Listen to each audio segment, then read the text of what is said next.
اللہ رب العزت نے بھی یہی معاملہ فرمایا کہ اے میرے پیارے محبوب کی امت کے روزے دارو، تم میرے لیے روزہ رکھو، اور جب افطاری کا وقت ہوگا تو میں تمہیں منہ مانگا انعام دوں گا۔ جو تم مانگو گے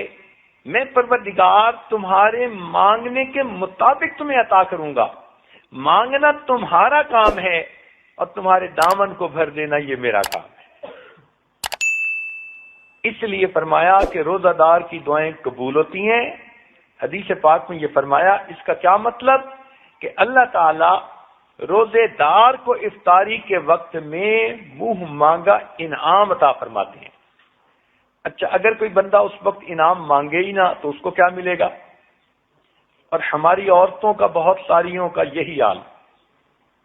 کہ افطاری کی چیزیں بنانے میں اور دسترخوان سجانے میں ایسی مشغول ہو جاتی ہیں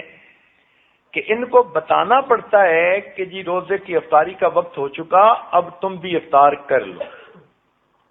اس کا مطلب ہے کہ یہ وہ مزدور ہے جس نے مزدوری تو کی، مگر جب دینے والے نے کہا کہ کتنا چاہیے تو اس کو مانگنا ہی یاد نہیں تھا۔ اس سے بڑی غفلت اور کیا ہو سکتی ہے؟ عورتوں کو چاہیے کہ اپنے خامدوں کو یہ بات سمجھائیں کہ افطاری کی ہر چیز آدھا گھنٹہ وقت سے پہلے تیار ہو کر دسترخوان پہ پہنچ جائے گی، اور آخری آدھا گھنٹہ بجائے اس کے کہ ہم کچن میں چولہے پہ کھڑی ہوں اور کبھی ایک چیز تلی جا رہی ہے، کبھی دوسری چیز پک رہی ہے، اس میں لگنے کی بجائے یہ آدھا گھنٹہ، یہ 20 منٹ، یہ 15 منٹ مصلی پر بیٹھ کر اللہ رب العزت سے دعائیں مانگیں۔ عورتیں اپنے گھر کے سب بچوں کو اپنے پاس بٹھا لیا کریں اور معصوم بچوں کو کہیں کہ وہ بھی ہاتھ اٹھائیں اور دعا مانگیں۔ اگر بڑوں نے گناہ کیے تو چھوٹے تو معصوم ہیں، کیا پتہ ان کے معصوم ہاتھوں کے اٹھنے پر ہی اللہ کو رحم آ جائے اور اللہ تعالیٰ آپ کی دعاؤں کو قبول فرما لے۔ تو اس لیے عورتوں کو چاہیے کہ افطاری کے اس وقت کی قدر کریں، اور اگر کسی گھر میں ایک ہی عورت ہے اور اس کے لیے کھانا پکانا بنانا بھی ضروری ہے تو دعا تو دل سے مانگی جاتی ہے، ہاتھ سے تو نہیں مانگی جاتی۔ ہاتھ کام کاج میں مشغول ہوں اور اس حالت میں بھی آپ اپنے دل ہی دل میں اللہ سے دعا مانگ رہی ہوں تو گویا آپ بھی اپنے رب سے اس وقت میں منہ مانگا انعام حاصل کر سکتی ہیں۔ اچھا، آپ سے اگر کوئی پوچھے کہ آپ کی کوئی پریشانی ہو تو اس کو ختم کر دیتے ہیں تو آپ سب سے پہلے بتائیں گی جی میری یہ بھی پریشانی، یہ بھی پریشانی، یہ بھی پریشانی، ایک فہرست گنوا دیں گی پریشانیوں کی، اور پھر کہیں گی کہ اگر یہ سب پریشانیاں ختم ہو جائیں تو بس مجھے سکھ کا سانس نصیب ہو جائے۔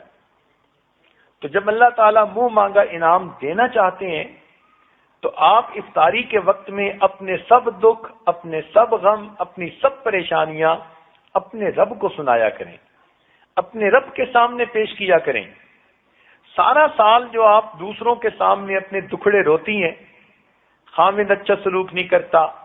مجھ پہ توجہ نہیں دیتا، خامد کی توجہ باہر کسی طرف ہے، خامد کاروبار نہیں کرتا، اگر یہ دکھڑے آپ نے سارا سال مخلوق کے سامنے کرنے ہیں تو مخلوق تو خود محتاج ہے، جس کے سامنے آپ دکھ کہہ رہی ہوتی ہیں وہ خود دکھوں والی ہوتی ہے، تو اس کا کیا فائدہ؟ اب آپ اپنے دکھ اس پروردگار کے سامنے کہیں گی جو